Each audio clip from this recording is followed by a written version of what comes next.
Good evening बच्चों।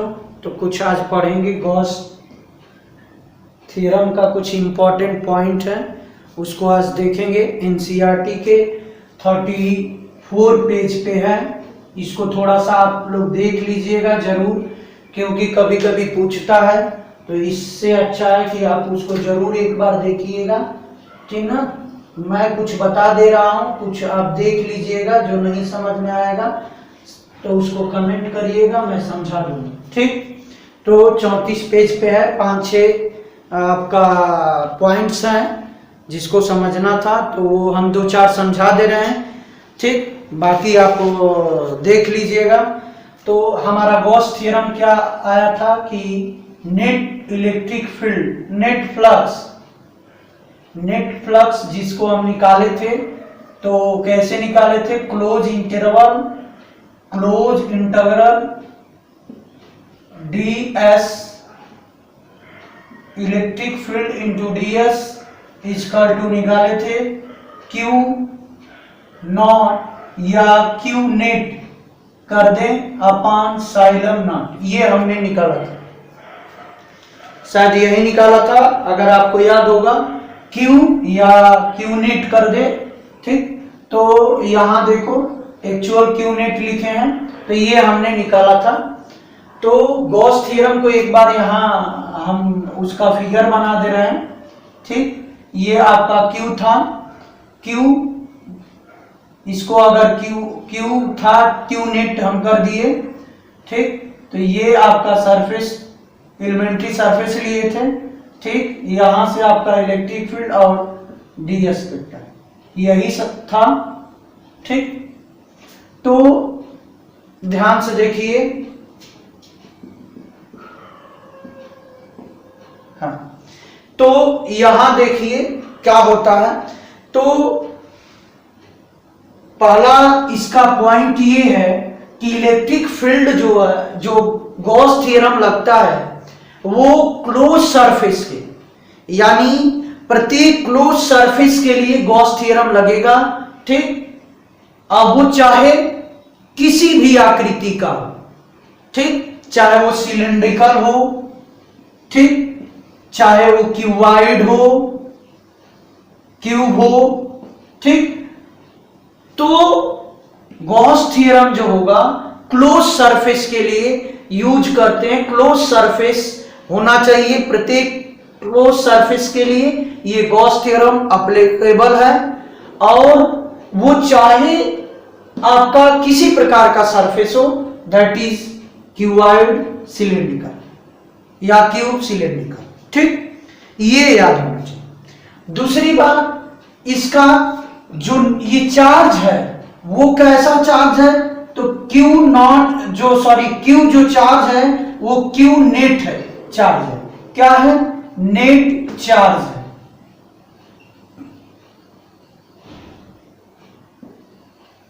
कैसा charge है? तो नेट चार्ज है। इस सरफेस के अंदर जितना भी चार्ज होगा उसका नेट चार्ज। जैसे फॉर एग्जांपल मान लेते हैं यहाँ -2 कूलम है, यहाँ -3 कूलम है, यहाँ +7 कूलम है, तो नेट चार्ज कितना होगा? तो 3 2 5 घट जाएगा, तो कितना होगा? 2 कूलम होगा। तो ये जो हमारा 2C लिख दें, यहाँ C लिख दें, ठीक। तो ये हमारा जो नेट चार्ज होगा वो कितना होगा? तो आपका 2 कूलम होगा। बात समझ में? तो ये हमारा नेट चार्ज होता है, ठीक। और ये नेट चार्ज क्या होगा? सरफेस के अंदर होगा। क्या होगा? सरफेस के इनसाइड, अंदर, बाहर नहीं, इनसाइड, अंदर, ठीक ना, इनसाइड। तो ठीक, तो बात समझ में आ गई। अब देखो अगला पॉइंट,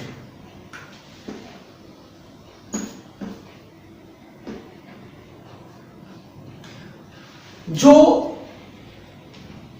हम क्लोज सरफेस लेते हैं, ठीक। गॉस थ्योरम को यूज करने के लिए जो हम सरफेस लेते हैं, क्लोज सरफेस, उसको हम बोलते हैं गॉसियन सरफेस। क्या बोलते हैं? Gaussian surface. गॉसियन सरफेस लिया जाता है, ठीक। तो वो कहलाता है हमारा गॉसियन सरफेस। तो याद होना चाहिए ये इंक्लोज सरफेस जिसमें हम गॉस थ्योरम यूज करते हैं, तो उस सरफेस को हम बोलते हैं गॉसियन सरफेस। ठीक, तो गॉसियन सरफेस होना चाहिए। अगला पॉइंट ये है कि जो नेट हमारा फ्लक्स होता है, नेट फ्लक्स, ठीक, ये डिपेंड रहता है क्यू नॉट, क्यू नेट पे, नेट चार्ज क्यू पे और साइलम नॉट पे, दोनों पे डिपेंड रहता है। ठीक, तो देखो कैसे डिपेंड रहता है। अब चार्ज पे तो डिपेंड है, ये है देखो डायरेक्टली प्रोपोर्शनल टू, यानी चार्ज अगर ज्यादा होगा तो हमारा फ्लक्स क्या होगा, ज्यादा होगा। ठीक, अब साइलम पे कैसे, नॉट पे डिपेंड रहता है, तो इनवर्सली प्रोपोर्शनल, ये वैल्यू कम होगी तब जाके हमारा फ्लक्स ज्यादा होगा, ये वैल्यू ज्यादा होगी तो ये फ्लक्स कम होगा। ना साइलम नॉट क्या होता है, तो हमने डिफिनीशन में बताया था परमिबिलिटी होता है। ठीक, परमिबिलिटी अगर मान लेते हैं, यहाँ हमने ये मीडियम का हम डिफाइन किए हैं परमिबिलिटी क्या होता है, उसको देख लीजिएगा। तो यहां जो है साइलम नॉट जो है परमिबिलिटी होता है, यानी मीडियम से संबंधित।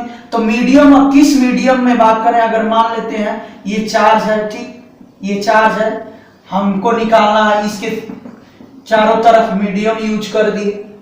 ठीक, तो जब मीडियम यूज करेंगे तो उसकी कुछ परमिबिलिटी होगी, तो परमिबिलिटी पे डिपेंड रहता है।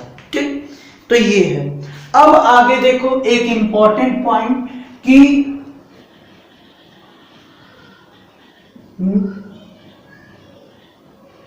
Net electric flux is zero कब होगा, तो ध्यान से देखो, in case of dipole. Dipole में इलेक्ट्रिक फील्ड क्या होता है, सॉरी नेट फ्लक्स जीरो होता है। कैसे, ध्यान से देखो, माइनस चार्ज, ये प्लस चार्ज है। तो जब हम गॉसियन सरफेस ड्रॉ करेंगे तो ये आपका कैसा है, एक लाइन है, तो यहां गॉसियन सरफेस हमारा क्या होगा, सिलेंड्रिकल होगा। ठीक, जब सिलेंड्रिकल होगा तो यहां नेट क्या होगा, फ्लक्स क्या होगा, नेट फ्लक्स जीरो होगा। कैसे कि देखो नेट चार्ज कितना है, माइनस क्यू प्लस क्यू, क्या हो जाएगा, जीरो। ठीक, तो जब जीरो हो गया तो नेट फ्लक्स क्या हो जाएगा, Q not, Q net upon क्या होगा, xylem not, that is zero. लेकिन अब ध्यान से देखो, बात समझ में आई, तो नेट फ्लक्स जो है इन केस ऑफ डाइपोल में क्या होगा, जीरो होगा। बात समझ में आ रही है। लेकिन ये नहीं कह सकते हैं कि अगर नेट फ्लक्स जीरो हो गया तो इलेक्ट्रिक फ्लक्स भी जीरो होगा, ये कभी पॉसिबल नहीं। माने ये भी हो सकता है कि अगर नेट फ्लक्स जीरो हो गया तो कोई जरूरी नहीं है कि वहां इलेक्ट्रिक फील्ड जीरो हो। ठीक, डाइपोल वाले केस में हम इलेक्ट्रिक फील्ड निकाले है ना, तो वहां इलेक्ट्रिक फील्ड जीरो होता है, नहीं होता है। तो ये याद रखिएगा कि अगर इलेक्ट्रिक फ्लक्स जीरो है तो कोई जरूरी नहीं है कि आपका इलेक्ट्रिक फील्ड जीरो होगा। ठीक, अगर इलेक्ट्रिक फील्ड जीरो है तो निश्चित नेट फ्लक्स जो होगा जीरो होगा। फॉर एग्जांपल, जैसे देखो ये आपका कोई चार्ज नहीं रखेंगे इसमें, तो इलेक्ट्रिक चार्ज नहीं है तो इलेक्ट्रिक फील्ड नहीं होगा, इलेक्ट्रिक फील्ड नहीं है तो जीरो हुआ, तो यानी फ्लक्स क्या हो गया, जीरो हो गया। ठीक, तो ये याद रखिएगा कि अगर इलेक्ट्रिक फ्लक्स जीरो है तो कोई जरूरी नहीं है कि नेट इलेक्ट्रिक फील्ड क्या होगा, जीरो होगा।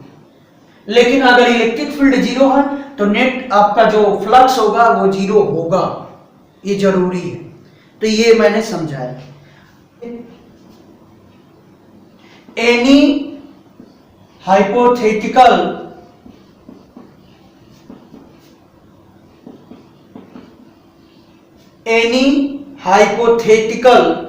closed surface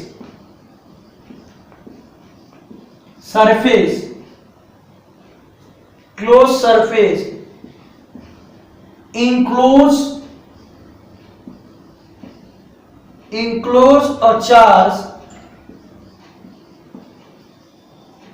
is called Gaussian surface. Is called Gaussian surface. तो ये लिख लीजिए, इंपॉर्टेंट है। Any hypothetical close surface enclose a charge is called Gaussian surface आता है, 1 नंबर में पूछ देगा, तो ये याद होना चाहिए। अब हेडिंग डालिए Coulomb's law from Gauss theorem, ठीक, मिटा दें। अब देखो Coulomb's law from Gauss theorem, Gauss theorem से हम कूलॉम्स लॉ कैसे निकालेंगे इसको ध्यान से देखिए, ठीक। तो जैसे हमें हेडिंग डाल लीजिए कूलॉम्स करना है फ्रॉम गॉस थ्योरम से, तो ध्यान से देखिए। गॉस थ्योरम में मान लेते हैं ये क्यू चार्ज है, और क्यू चार्ज कैसा होता है, नेट होता है, ठीक। एक हमने ले लिया ये एलिमेंट्री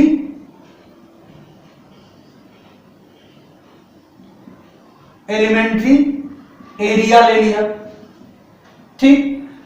अब इसका एरिया वेक्टर ds होगा, और इलेक्ट्रिक फील्ड E हमने ले लिया। मान लीजिए अगर रेडियस हमने r ले लिया, ऑफ रेडियस r, ठीक। तो अब ध्यान से देखो क्या होगा, तो गॉसियन सरफेस लगा रहे हैं, तो देखो इलेक्ट्रिक इस फ्लक्स के लिए, इसके लिए सॉरी एलिमेंट्री पार्ट के लिए, इसके लिए हमें इलेक्ट्रिक फ्लक्स निकालना है, ठीक। तो इलेक्ट्रिक फ्लक्स क्या होगा, डी फाई ई होगा। भाई हमारा फ्लक्स चूंकि फाई से डिनोट करते हैं, तो हमारा छोटा सा एलिमेंट्री पार्ट है, तो एलिमेंट्री पार्ट के लिए हमारा फ्लक्स कितना होगा, डी फाई होगा कि नहीं होगा, ठीक। तो डी फाई इलेक्ट्रिक फ्लक्स हमने निकाल लिया, कितना होगा, तो पढ़े हैं कितना, E into D S, electric field into D S, पढ़े हैं फार्मूला, फाई इक्वल टू क्या होता है, E इंटू एस। तो हमने स्मॉल के लिए निकाला, स्मॉल एलिमेंट्री पार्ट लिया, तो d phi equal to E dot d s होगा। बात समझ में आई। अब ध्यान से देखो, इसको लिख सकते हैं E D S cos theta, लिख सकते हैं। तो ये आपका होगा ई डी एस, थीटा की वैल्यू क्या है, इलेक्ट्रिक फील्ड और डीएस के बीच का एंगल। तो देखो इलेक्ट्रिक फील्ड और डीएक्स के बीच का एंगल क्या है, 0, क्योंकि दोनों एक ही पे लाइज कर रहे हैं, एक ही डायरेक्शन में है, तो यहां हो जाएगा cos 0। तो ये होगा ई डी एस cos 0 की वैल्यू 1। तो हमें निकल गया किसका, इलेक्ट्रिक फ्लक्स निकल गया, किसका, एलिमेंट्री पार्ट का। अब यहां देखो, तो टोटल नेट निकालो, तो नेट फ्लक्स कितना होगा, नेट फ्लक्स कितना होगा, 5 इक्वल टू, हमने क्या पढ़ा है, integral close integral E dot d S पढ़ा है, यही ना पढ़ा है, ठीक। तो इसको कैसे लिखते हैं, ये यही पढ़ा है ना। तो इसकी वैल्यू देखो क्या है, इसकी वैल्यू क्या है, तो यहां लिख दें ई डी एस, इसकी मैग्नीट्यूड लिख दें। नहीं समझ में, एक काम करो, यानी यहां देखो मैं बताता हूं नेट फ्लक्स कैसे निकलेगा। हमने इस एलिमेंट्री पार्ट का नेट फ्लक्स निकाल लिया, इसी तरह एक और होगा, इसी तरह ये होगा, इसी तरह बहुत सारे होंगे एलिमेंट्री पार्ट, उनका सम कर दें। तो उनका सम करने के लिए हम क्या यूज करते हैं, इंटीग्रल यूज करते हैं। तो हमारा कितना आया है, एक एलिमेंट्री पार्ट का फ्लक्स ये है, तो हम क्या कर दें, इंटीग्रल किसका, इसका, यानी पूरे सरफेस का हम इंटीग्रल कर दें, ठीक। हमारा क्या है, एक का ये, बात समझ में आई। अब यहां देखो क्या करेंगे, ये आपका फ्लक्स हो गया डिपेंड। अब इसकी वैल्यू रख दो, तो इसकी वैल्यू क्या है, ई डी एस, ठीक। अब यहां देखो ई डी एस हो गया, तो अब यूज करो, ई तो बाहर आ जाएगा, ये हो गया ds, बाहर क्यों आ जाएगा? तो हमने बताया था कि जिस प्रकार डिफरेंशियल करते हैं तो ये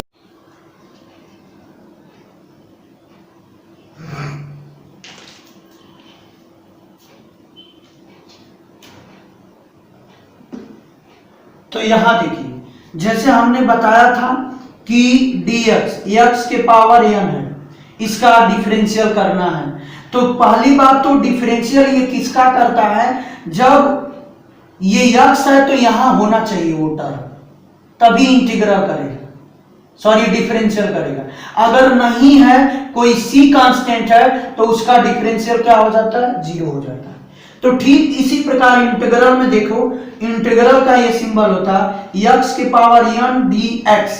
ये आपका सिंबल जो होता है इंटीग्रल का होता है पूरा, इसके बीच में लिखते हैं x, जो फंक्शन होता है उसका हमें इंटीग्रल करना होता है। तो ये आपका हो जाएगा, इसका इंटीग्रल एक पावर जुट जाता है और एक पावर जो जुटेगा पावर उससे डिवाइड कर देते हैं। ठीक उसी प्रकार अगर मान लो कि यहां ये नहीं है, सिर्फ इतना ही है, तो इसका मतलब यहां हम ले सकते हैं x के पावर 0, जिसकी वैल्यू 1 होती है। ठीक, तो ये होगा x के पावर 0 प्लस 1 बटा 0 प्लस 1, यानी x के पावर कितना होगा? 1। बात समझ में आई? ठीक, तो ये हमने फार्मूला बताया, क्यों? थोड़ा सा याद रखिएगा। तो देखो यहां जब हम सॉल्व करेंगे तो ये आपका क्या है? E बाहर निकल गया, क्योंकि ये ds है, ये इलेक्ट्रिक फील्ड है, तो ये बाहर आ गया। अब इसका इंटीग्रल करेंगे तो क्या होगा? s मिलेगा। जैसे यहां देखो, जैसे हमने बताया था कि यहां dx का क्या मिला? इंटीग्रल x मिला, उसी तरह ये क्या मिलेगा? s मिलेगा। is क्या है? सरफेस है, सरफेस की एरिया है। तो सरफेस की एरिया क्या होती है? बोलो। सरफेस की एरिया 4 पाई आर स्क्वायर। बात समझ में आई? तो E इंटू क्या हो जाएगा? 4 पाई आर स्क्वायर हो गया। अब ये मिटा दें, इसको स्क्रीनशॉट ले लो। अब देखो, अब यहां जो है हमारा आ गया क्या? फ्लक्स। फ्लक्स कितना आ गया ने? E into 4 pi r square. अब देखो, बट हम जानते क्या है कि फ्लक्स इक्वल टू होता है Q अपान साइलम नॉट, ये होता है। बोलो। तो ये यहां Q नॉट की वैल्यू रखो, ये सॉरी फ्लक्स का, तो फ्लक्स की वैल्यू रखेंगे तो क्या होगा? ध्यान से देखो, Q not equal to E, ठीक, क्या हो जाएगा? इक्वल टू E और 4 पाई आर स्क्वायर, यही होगा। यहां से E की वैल्यू निकाल दो, तो E की वैल्यू क्या होगी? ये आएगा, डिवाइड कर जाएगा, यानी 1/4 पाई साइलम naught Q upon r square. अलग कर दिए, अरे 4 पाई साइलम हो गया, आर अलग कर दिए, ये हो गया। हमें क्या निकल गया? इलेक्ट्रिक फील्ड निकल गया। ठीक, अब बताओ, जब इलेक्ट्रिक फील्ड निकल गया तो मैं थोड़ा सा यहां लिख रहा हूं, मिटा दूं इसको। इलेक्ट्रिक फील्ड निकल गया तो ध्यान से देखो, हम जानते हैं कि फोर्स कितना होता है। तो force point charge Q not पे ध्यान से देखो कितना होगा। अगर मान लेते हैं कि यहां Q नॉट चार्ज हमने लाया, ये Q था, हमने मान लेते हैं कि Q नॉट चार्ज लाया, ठीक, Q नॉट चार्ज हमने लाया। तो एक बात बताओ कि फोर्स इक्वल टू क्या होता है? Electric field into Q not, यही होता है ना। मान लेते हैं कि हमने एक चार्ज Q नॉट यहां ला दिया, स्मॉल चार्ज Q नॉट, ठीक, इस सरफेस पे, तो क्या होगा? Force equal to E into Q not. E की वैल्यू कितना निकालना है? 1/4 पाई साइलम नॉट Q, ये हो गया Q not upon r square. तो ये हमने कूलॉम्स लॉ ड्रॉ कर दिया, किससे? किससे निकाल दिया? बाई गॉस थ्योरम से। तो ये देखो, गॉस थ्योरम यूज करके हमने कूलॉम्स लॉ निकाल लिया, तो इसको कर लीजिए। अब देखो, एप्लीकेशन है गॉस थ्योरम पे, ये वेरी इंपॉर्टेंट है, याद पढ़ लीजिएगा। इलेक्ट्रिक फील्ड यानी field due to infinitely long charge wire. हमारे पास मान लेते हैं कि एक लॉन्ग वायर चार्ज है, लॉन्ग वायर है, ठीक, इस पे प्लस चार्ज हम मान लेते हैं कि प्लस चार्ज है, ठीक, ये हमने मान लिया, ठीक। तो अब यहां हमें एप्लीकेशन यूज करना है, ठीक, और हमें निकालना है क्या, इलेक्ट्रिक फील्ड निकालना, ठीक। गॉस थ्योरम के हेल्प से निकाल सकते हैं, क्योंकि देखो गॉस थ्योरम क्या कहता है कि flux equal to Q upon epsilon not, यही होता है ना, बोलो, यही होता है ना फ्लक्स इक्वल टू, यानी हमारा जो फ्लक्स इक्वल टू होता है E into D, E into S होता है। अगर हमें यहां से E की वैल्यू निकालना हो तो प्लस अपान एस हो जाएगा।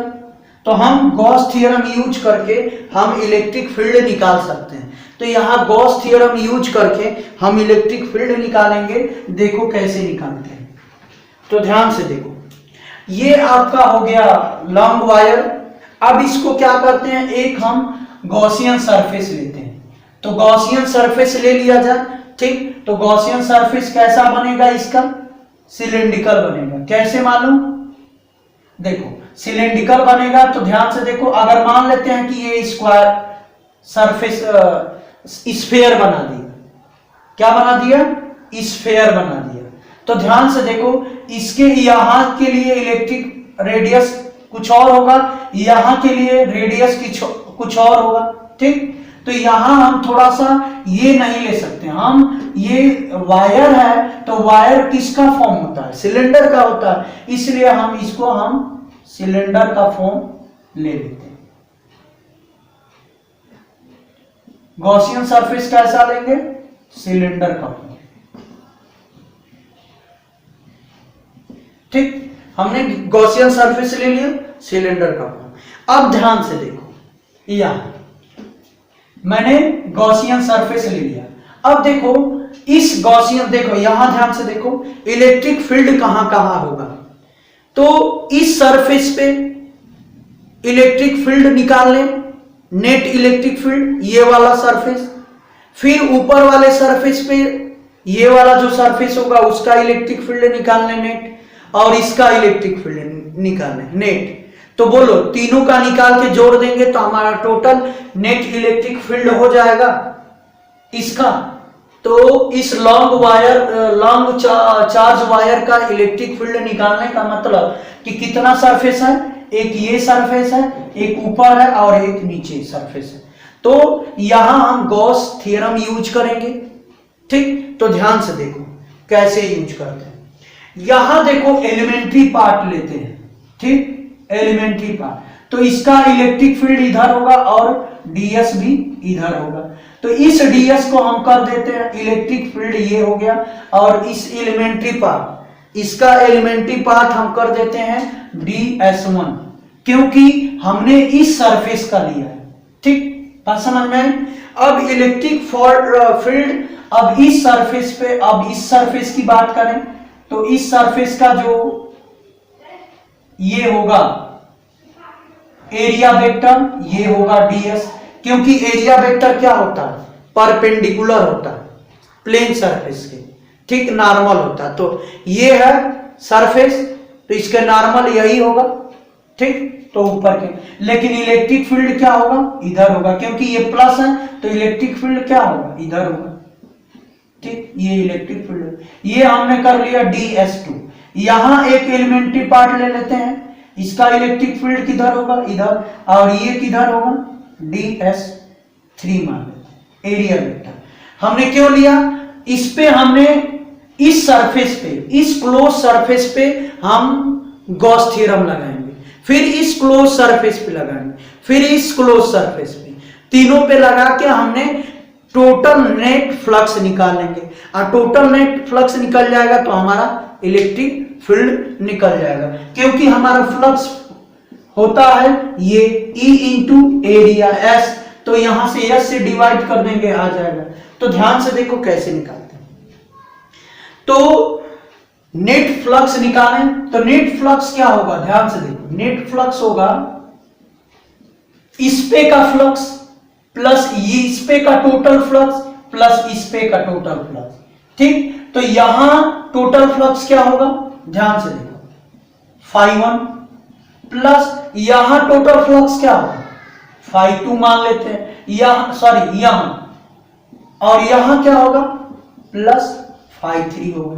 बात समझ में, यहां टोटल फ्लक्स निकालना तो यहां आप φ1 निकाल लीजिए टोटल फ्लक्स इस सरफेस का, प्लस इसका निकाल लीजिए टोटल सरफेस का फ्लक्स निकालेंगे, यहां से इस सरफेस का टोटल फ्लक्स निकालना, तो φ1 φ2 φ3।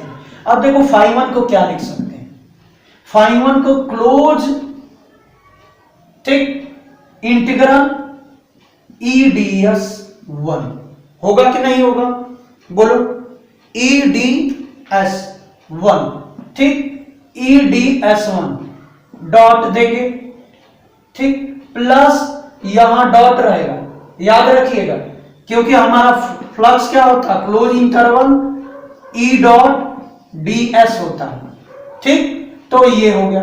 अब φ2 का निकालो तो ये आपका होगा क्लोज इंटरवल EDS2, ठीक।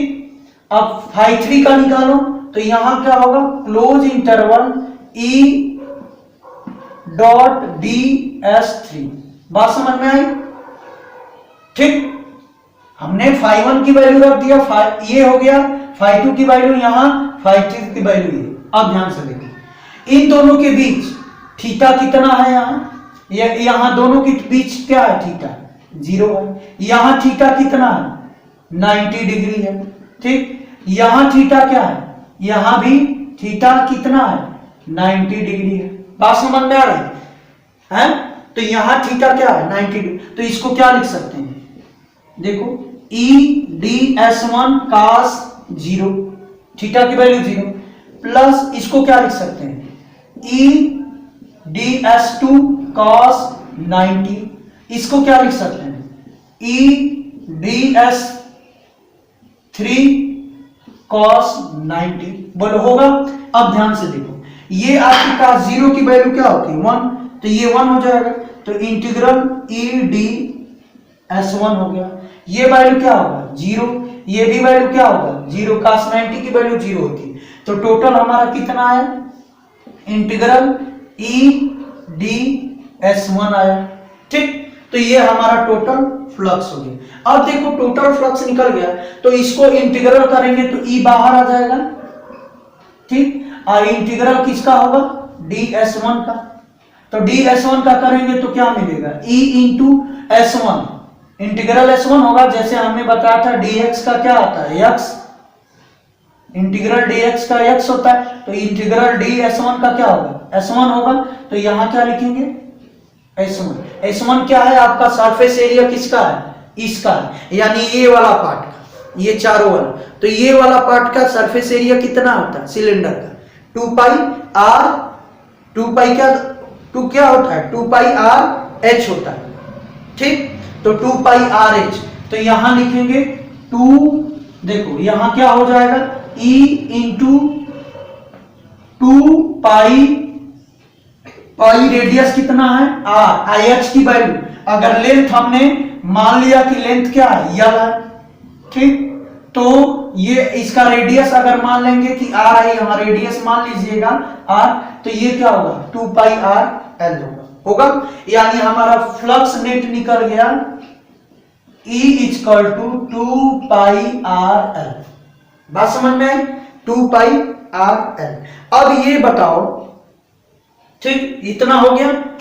अब देखो इक्वेशन नंबर 1 करो, ठीक, आगे देखो, अब यहां देखो ध्यान से थोड़ा सा, ये देखो चार्ज क्या है, प्लस चार्ज है, यानी अगर इसका नेट चार्ज देखा जाए, ठीक, नेट चार्ज अगर देखा जाए, तो अगर हम मान लेते हैं कि इसको स्क्रीनशॉट ले लीजिए, उसके बाद बताते हैं।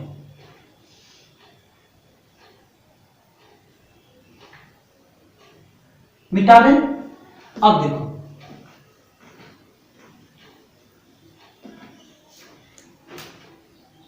अगर इस रॉड का नेट चार्ज निकाला जाए, क्या निकाला जाए? नेट चार्ज, तो कैसे निकाल सकते हैं? एक बात देखिए, ध्यान से सुनिए। अगर हम मान लेते हैं, ठीक, कि इस रॉड पे चार्ज डेंसिटी लेमडा हो, क्या हो? Charge density. तो यहां लिख लेंगे if lambda is uniform linear charge density on rod long wire, ठीक। चार्ज डेंसिटी का मतलब लॉन्ग वायर। अगर इस लॉन्ग वायर पे हमने लेमडा चार्ज डेंसिटी मान लिया, ठीक, क्या मान लिया? यूनिफॉर्म चार्ज डेंसिटी, तो नेट चार्ज कितना होगा बता दो। अगर लेंथ L है तो लेमडा इंटू एल, क्या हो जाएगा? Lambda into L. बात समझ में आई? तो ये हो जाएगा लेमडा इंटू एल, ठीक। आगे बढ़ें, कैसे? तो ध्यान से देखो, जैसे मान लेते हैं चार्ज डेंसिटी क्या होती है? पर लेमडा पर यूनिट लेंथ होता है। लेमडा क्या होता है? Per unit length. Charge density per unit length, यानी मान लेते हैं कि एक यूनिट में लेमडा चार्ज है तो 2 यूनिट में कितना होगा? 2 लेमडा होगा। इसी तरह यल यूनिट में कितना होगा? यल लेमडा होगा। बात समझ में है? लेमडा क्या होता है? पर यूनिट होता है, पर यूनिट चार्ज डेंसिटी। एक यूनिट में चार्ज कितना है? लेमडा है, तो यल यूनिट में कितना होगा? लेमडा एल होगा।